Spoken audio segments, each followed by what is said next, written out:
It kind of feels to me like you've, to some degree, left behind. Or am I overstating that? You can say pass if you want. Yeah, no, I'm happy to answer the question. Regardless of if you are a Christian, there are there are several historic eschatological positions that uh, have been taken and can be defended and embraced.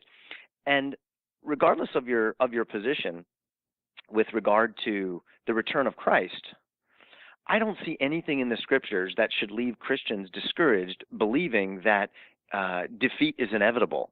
What I see historically and in the scriptures is that Jesus Christ would come and that he would set up his kingdom and that it would be a spiritual kingdom that would animate the people and their actions here on earth, that we would be the light and the salt of the world and of the earth, and that we would push back darkness, we would stop corruption, and that we would disciple nations with the power that Christ gives us, the power that raised him from the dead, and that his kingdom wins, it doesn't lose.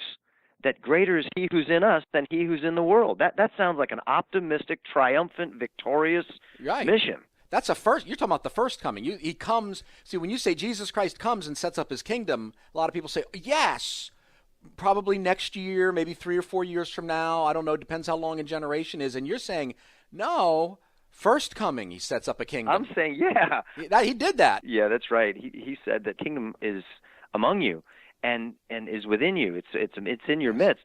And I'm believing that when he rose from the dead and conquered the grave and publicly humiliated the enemy and crushed his head at the cross, sits down at the right hand of the Father in Mm. heaven, uh, that is the inauguration of a great kingdom.